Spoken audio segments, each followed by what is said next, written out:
Good evening. Actually তোমাদের একটা কথা বলি, ভাববে এত অপ্রাসঙ্গিক, কিন্তু এটাই বাস্তব, এটাই সব কিছু। তোমরা এইটা জানো তো, এটা হচ্ছে ফোরহেড। বোকার মতো প্রশ্ন করছে, কিন্তু দেখো এটা দেখো, কারো 4 আঙুল, কারোর বা 5 আঙুল, 6 আঙুল, কিন্তু এই যে এই জায়গাটুকু ভেরি ভেরি ইম্পর্টেন্ট একটা মানুষের জীবনে। এইটা যদি ঠিক থাকে মানুষ ঠিক, এটা যদি স্বাদ না দেয় মানুষ বলবা। আর সেটা হচ্ছে আমার সাথে, অনেকের সাথেই হয়।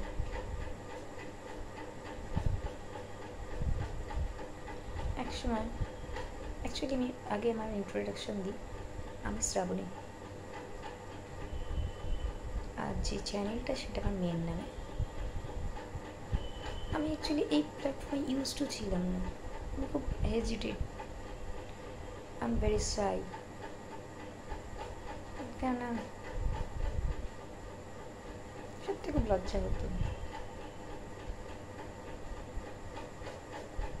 মনে তুমি পারবো, কিন্তু এখন মনে পারতে আমাকে হবে, যা সিচুয়েশন, না পারলে আমাকে দামাতে দামাতে একদম আমার দমে যেতে হবে, মাটির লেভেলে মিশে যেতে হবে, সেখান থেকে উঠতে আমি আর পারবো না। এখন যদি না আমি নিজেকে উঠাই, সেখান থেকে আমি আর উঠতে পারবো না, একসময় আসবে না। সেই জন্য আমার এই চেষ্টা, তোমাদের কাছে রিকোয়েস্ট, যদি পারো আমাকে একটু সাপোর্ট করো, যাতে একটু একটু করে আমি উঠতে পারি। আমি একটা কথা সবসময় মানি, বিন্দুতে সিন্ধু হয়। এই যে আমরা ভাবি যে একটা বিন্দু জলের মূল্য কিছুই নেই, কিন্তু না, ওই যে এক ফোঁটা জল দিয়ে দেখবে 1 গ্লাস জল হয়, আবার 1 গ্লাস জল দিয়ে দিতে দিতে একটা বালতি জল হয়, কিন্তু আলটিমেট ভ্যালুটা কিন্তু এই বিন্দু, এক বিন্দু জল। যাই হোক, সেটা হচ্ছে এই যে এই ফোরহেডটা, এইটার কপালটা, কার যে কি ভগবান জানে। ছিলাম আগের জীবনে, পড়াশোনা করতাম, দিব্যি চলে যেত। আসলে নেই বলা ভুল, আমার বাবা আছেন, কিন্তু আমাদের সাথে আমার বাবা নেই। আমার মা হচ্ছে সিঙ্গেল মাদার, আমাকে খুব কষ্টে মানুষ করেছে, আমি তার কষ্টের ভ্যালুও দিয়েছি, আমাকে নিজের ইচ্ছে মতো পড়াশোনা করিয়েছে, আমিও করেছি, পড়াশোনাটা ভালো লাগতো। কেউ খারাপ ভেবো না, আমি বলছি আমি এমএ পাস করেছি, বিএড করেছি, কিন্তু কপাল আমার সাথ দেয়নি। হঠাৎ কী হলো, ঠিক হয়ে গেল বিয়ে। ভাবলাম ভালো, হয়তো মা একা থাক, বিয়ে করলে হয়তো কিছুটা মা রিলিফ পাবে। অবশ্য আমি বিয়ের আগে একটা জব করতাম, খুব বেশি স্যালারি না, আর এখন তো গভর্নমেন্ট সার্ভিসের কথা ভাবাই যায় না। আমি যে বছর বিএড পাস করি সেই বছর একটা এসএসসি হয়েছিল, তারপরে এসএসসি হয়নি, তারপরে প্রাইমারি হয়েছে। কিন্তু দেখো, বিয়ের পরে ঠিকঠাক পড়াশোনা হয় না। বিয়ে হলো আমার 2014, আমি কনসেপ্ট করলাম 2014 জানুয়ারিতে আমার বিয়ে হয়েছিল, আর আমার মেয়ে হয়েছে 2015 নভেম্বরে। তারপরে তো জানো, একটা সংসারে ঢুকলে, বাচ্চা হলে তাদের দেখাশোনা করতে করতে জীবনটা অর্ধেক শেষই হয়ে যায়, সেখানে নিজের কিছু ভাবা যায় না। আমি ভেবে উঠতে পারিনি, অনেক ইচ্ছা ছিল, বিএড করেছিলাম, স্কুলে একটা চাকরি করব, ইচ্ছা ছিল খুবই, কিন্তু হয়নি। সবার কি সব ইচ্ছে পূর্ণ হয়?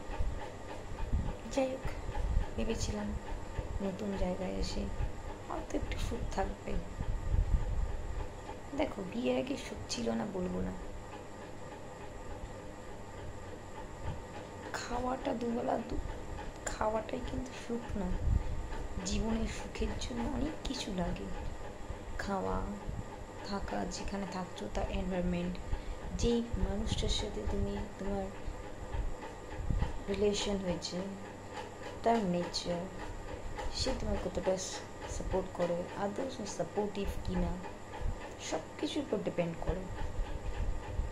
কিন্তু তার একটা আমি পাইনি, না সেই মানুষটা সাপোর্টিভ, না তার এনভায়রনমেন্টটা supportive, nothing. There is a big zero.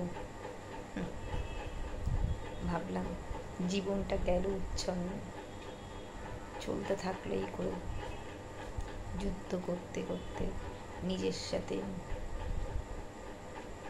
সেই মানুষটার সাথে প্রতিনিয়ত যুদ্ধ করতে হয়, শারীরিক, মানসিক, সমস্ত রকম।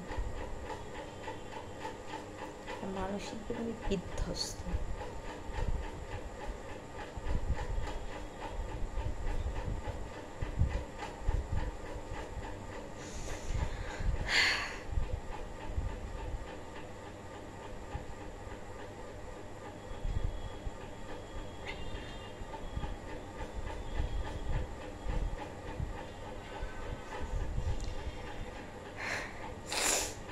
দশটা বছর এসে ভাবলাম কিছুই পেলাম না জীবনে,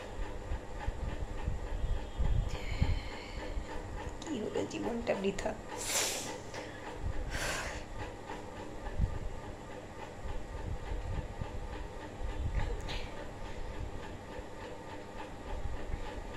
হলো না জীবনে কিছুই পাওয়া, যে স্বপ্ন দেখেছি সে স্বপ্ন ধূলিসাৎ, আর হবেও না কোনোদিন। ওকে, চলো আবার পরে অর্ধেকটা বলবো, আজকে আর হচ্ছে। Tata, good night.